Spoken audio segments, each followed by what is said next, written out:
काश्तकार लोग आत्महत्या कर रहे हैं। क्यों कर रहे हैं? आप तो एक तरफ काश्तकार को हम ये 6,000 देते, वो 1,000 देते, जैसा हमको इसको लाडली बहन है उनको क्यों देते? उनको नहीं देना चाहिए। उनको ऐसे सक्षम बनाओ कि उनको किसी देने की ज़रूरत नहीं पड़ी। स्वास्थ्य के बारे में क्या योजना है, शिक्षा के बारे में क्या योजना है, काश्तकारों के खेती के बारे में क्या है, उसके लिए खेती के लिए पानी का ये करो। जब इलेक्शन आता है तो झोपड़पट्टी में जाके उनको थोड़ा सा बरगला के उनको बहकाया जाता है, लेकिन उनकी बस्ती का जो हाल है वो जैसा का वैसा ही है। उत्तर नागपुर ऐसा गढ़ है कि हम सारे बोलते हैं कि पूरे भारत में, पूरे इंडिया में बाबा साहब का गढ़ इसको बोलते हैं। लेकिन आज क्या हालत है इस बाबा साहब के गढ़ की? यह विधानसभा इलेक्शन में यह मुद्दा अभी पूरे तरह से गायब कर दिया गया है बीजेपी कांग्रेस की तरफ से। ये तो मनुवादी राजनीति है कि कैपिटलिस्ट लोगों की है कि बड़ी बड़ी सभा लगाओ और अपना बूमरैंग करते हैं पॉलिटिक्स। शिक्षा का स्तर डाउन हो रहा है उत्तर नागपुर के अंदर और महंगी शिक्षा हो रही है। यहाँ के वर्तमान आमदार ने कभी शिक्षा के तरफ ध्यान नहीं दिया, उद्योगों की तरफ ध्यान नहीं दिया। जो भी आता है यहाँ पे वो मेहरबानी करके शिक्षा पर ध्यान दें और जो स्कूल बंद हो रहे हैं उनको फिर से शुरू करें। महाराष्ट्र विधानसभा का ये चुनाव अब अपने परवान चढ़ रहा है और हम इस समय पहुँचे हैं उत्तर नागपुर में। ये विधानसभा की सीट है, लेकिन ये अनुसूचित जाति के लिए आरक्षित सीट है। बड़े लंबे समय से इस सीट पर कांग्रेस और बीजेपी ये दोनों अल्टरनेट अपनी अपनी उम्मीदवारी सिद्ध करते रहे हैं। बीच में यहाँ रिपब्लिकन पार्टी ऑफ इंडिया जिसमें खोबरा गढ़ी गुट जो है इसका भी एक उम्मीदवार कभी रहा। बहुत पहले का समय ये भी रहा कि इस सीट पर अलग अलग तरीके से अम्बेडकराइट आइडियोलॉजी बड़ी हावी रही और इस सीट पर उनकी दावेदारी भी रही।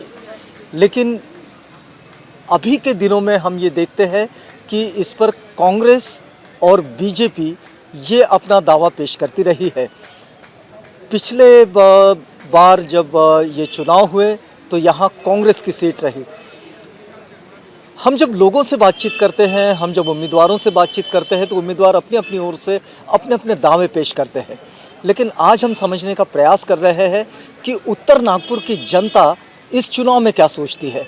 हमारे साथ इस समय ये जो दयानंद पार्क में सुबह की चहलकदमी के लिए जो लोग पहुँचे हैं उनमें कुछ ऐसे लोग भी मिले हैं जो बुद्धिजीवी और अम्बेडकरवादी आंदोलन में कहीं ना कहीं किसी ना किसी रूप में इस ग्रुप का योगदान भी आता है। हम इनसे समझने का प्रयास करेंगे कि अम्बेडकराइट आइडियोलॉजी से जुड़ा जो मास है वो मास इस समय किस तरह से सोचता है। वैद्य साहब, हमारे जो सीनियर वीडियो जर्नलिस्ट है चंदू जी, ज़रा वैद्य साहब को इधर से लीजिएगा। वैद्य साहब, एक बात समझाइए, बड़े लंबे समय से आप राजनीति से जुड़े हैं, बहुजन राजनीति से जुड़े हैं। आप विगत बड़े लंबे समय से आपने बहुजन नायक का काम किया है। मैं समझना चाह रहा हूं कि इस वक्त के चुनाव में लोग अपने अपने तरीके से जितने दावे पेश कर रहे हैं, इसमें कहीं ये दिखाई देता है कि लोग बेरोज़गारी को मुद्दा मानते हैं, लोग महंगाई को मुद्दा मानते हैं। ये तो मुद्दे हैं। लोग नफ़रत की राजनीति का जो एक बोलबाला दिखाई देता है इसे भी चुनाव का मुद्दा मानते हैं। लेकिन एक बहुजन एक्टिविस्ट के रूप में आप इस चुनाव को किस तरह से देख रहे हैं? वैसा देखा जाए तो आज का ये जो चुनाव और जो राजकारण चल रहा है, ये जिस ढंग से बाबा साहब का जो संविधान और उसके मुताबिक जो मतलब ये होना चाहिए वैसा वो नहीं हो रहा है, ऐसा दिख पड़ता है। क्योंकि जो भी चुनाव में जो लोग खड़े रहते हैं, जो पार्टियां जो अपने उम्मीदवार ये करते हैं जी, तो उसमें क्या है, ये पार्टी ऐसे वो वैसा है, ये ऐसा है, इसमें इसको फोड़ो, उसको तोड़ो, उसको जोड़ो। अब ये जोड़ तोड़ का जो ये है यानी केवल सत्ता, बाकी आम लोग आम जनता का कोई इसमें ये नहीं है। तो बताने के लिए ठीक है हम रोजगार ये करेंगे, हम अभी रोजगारी महंगाई ये ऐसे इशू है कि ये तो परमानेंट चलने वाली इशू है जी। शासन को ये करना है कि वो उसको हम कैसे कम कर सकते हैं और जनता को कैसे सुखी रख सकते हैं, लेकिन वो उद्देश्य इनका नहीं है। एक्चुअली काश्तकार लोग आत्महत्या कर रहे हैं। क्यों कर रहे हैं? आप तो एक तरफ काश्तकार को हम ये 6,000 देते, वो 1,000 देते, जैसा हमको इसको लाडली बहन है उनको क्यों देते? उनको नहीं देना चाहिए। उनको ऐसे सक्षम बनाओ कि उनको किसी देने की ज़रूरत नहीं पड़ी। जी ऐसे सक्षम बनाओ। वो ये जो अनुदान है, ये जो उनका है, ये फालतू का जो है लोगों को मतलब ये बनाने का मतलब लेकिन वैद्य साहब, सरकार का ये स्पष्टीकरण है, वो उनका कहना है कि ऐसा करने से बाजार की क्रय शक्ति बढ़ती है। तो आप ऐसा क्या मानते हैं आप इसे? नहीं, बाजार की क्रय शक्ति बिल्कुल नहीं पड़ती। एक तो पैसा जनता से लिया जाता है और वो बाजार में जो वो जब पैसा जनता में बांटा जाता है और उसमें उनको क्या है, फिर वो फुकट का पैसा रहता है और इसलिए वो बाजार जाते हैं। लेकिन मैं मतलब कहाँ तक जाएंगे, वो कहाँ तक जाएंगे? ये तो परमानेंट नहीं ना, ये तो कुछ थोड़ी बहुत ही है। लेकिन उनका जो पूरा ज़िंदगी उनका जो ये है, उनके बाल बच्चों का जो है, उनका शिक्षा देना है, उनको स्वास्थ्य रखना है। स्वास्थ्य के बारे में क्या योजना है, शिक्षा के बारे में क्या योजना है, काश्तकारों के खेती के बारे में क्या है, उसके लिए खेती के लिए पानी का ये करो, उसके अच्छा जो मतलब उगाई कर सके, उसको मतलब आत्महत्या करने की ज़रूरत नहीं पड़नी चाहिए। ऐसा जो है ये प्रोग्राम सरकार ने मतलब चलाना चाहिए।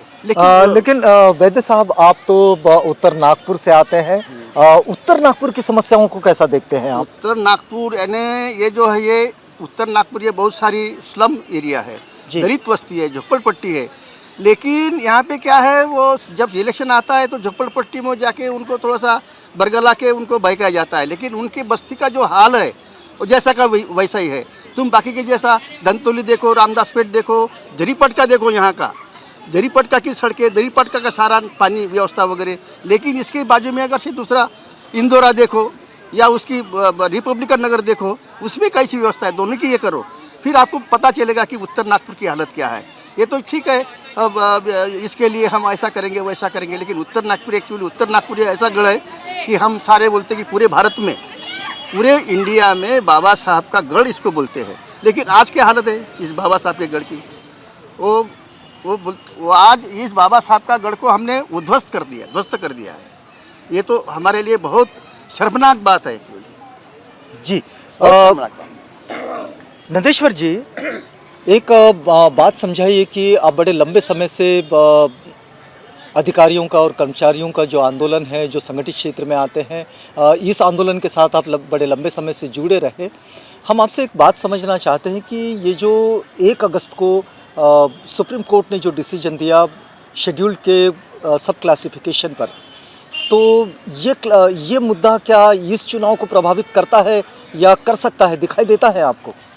पूरे राजनीतिक लोग जो भी है, जो भी राजनीतिक दल है, वो इस मुद्दे को पूरी तरह से गायब कर रहे हैं। ये सिर्फ अम्बेडकरवादी ही मुद्दा है और अम्बेडकरी जो भी पार्टियां हैं, जो भी पक्ष है, उदाहरण के लिए बहुजन समाज पार्टी है, इस डिसीजन के खिलाफ पहले भी बोला है, आंदोलन भी किया है और बहन मायावती जी ने इस मामले को बड़े जोश खरोश के साथ ऑल इंडिया लेवल के ऊपर उठाया है। पर यह विधानसभा इलेक्शन में यह मुद्दा अभी पूरे तरह से गायब कर दिया गया है बीजेपी कांग्रेस की तरफ से।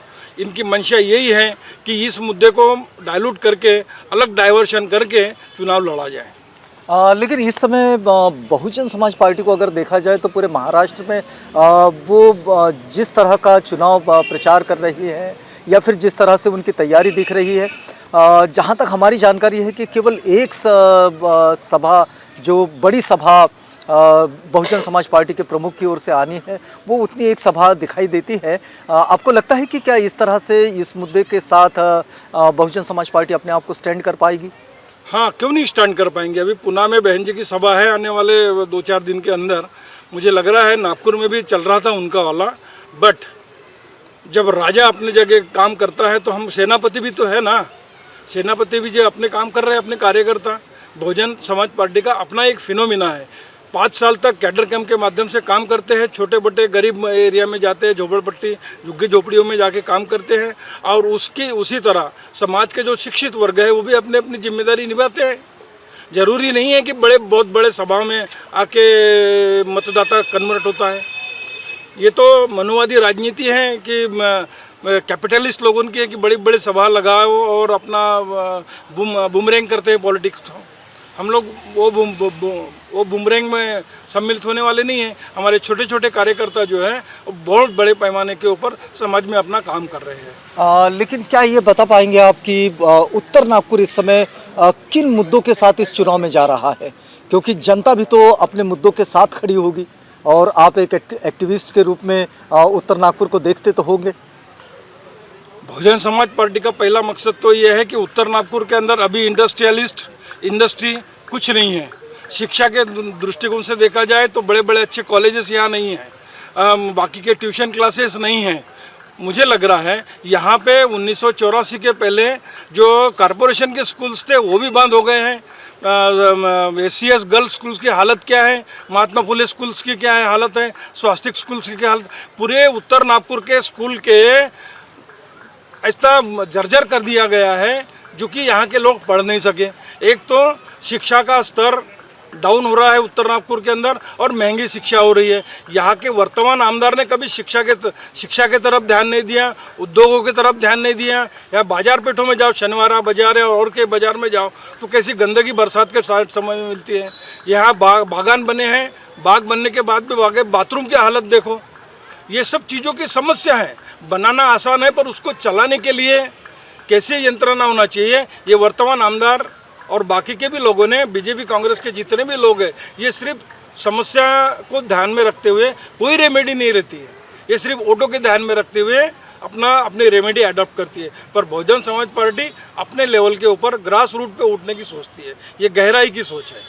जी बिल्कुल नहीं कहेंगे। आप वोट देते हैं कि नहीं देते हैं? देते जी, थोड़ा सा आगे तो आइए। वोट देते ना। वोट देते हैं ना। तो आपको क्या लगता है कि आपका उम्मीदवार जो है वो कैसा होना चाहिए?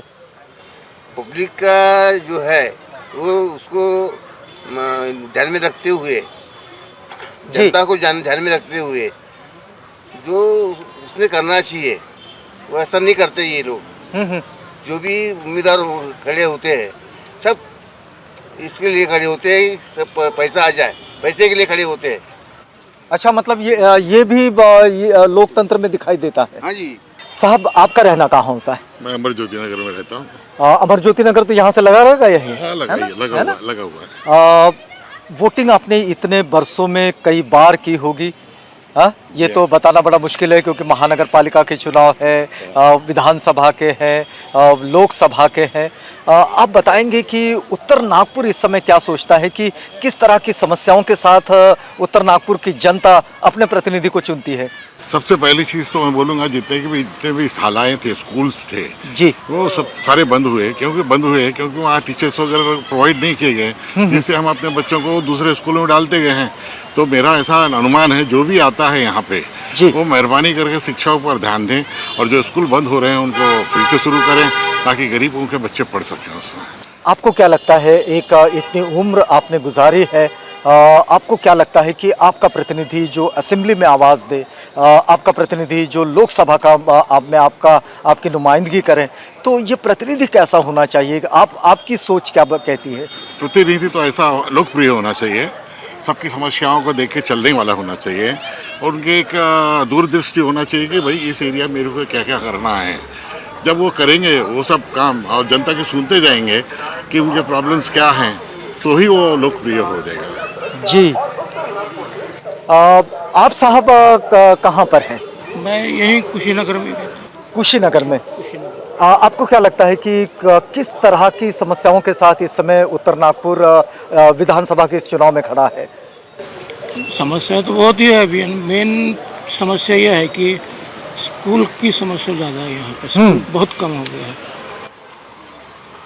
क्या ये गलत नीतियों के कारण ऐसा हुआ या फिर बच्चे स्कूल में पढ़ना नहीं चाहते या फिर क्या स्थितियां बनी हैं? नहीं, बच्चे तो पढ़ना चाहते हैं। अगर बच्चे को हर माँ बाप पढ़ाना चाहते हैं जी तो सवाल ही नहीं आता, तो पढ़ना ही चाहते हैं। लेकिन गवर्नमेंट की जो पॉलिसीज है अभी जो भी मैं देख रहा हूँ 15, 20, 25 साल से जी, तो अगेंस्ट है इन लोगों के।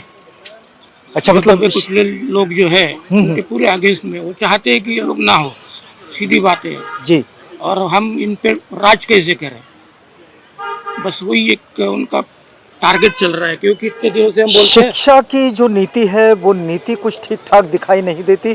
ये मुद्दा भी इस समय विधानसभा के चुनाव में दिखाई देता है। जैसा हमने इस बातचीत में ये भी पाया कि ये जो 1 अगस्त का सुप्रीम कोर्ट का डिसीजन है जो सब क्लासिफिकेशन पर बात करता है, कास्ट के शेड्यूल में ये मुद्दा भी इस चुनाव का मुद्दा है, लेकिन कुछ लोगों का ये भी मानना है कि इस मुद्दे को ज़रा साइड किया जा रहा है और किसी दूसरे मुद्दे पर बातचीत हो रही है।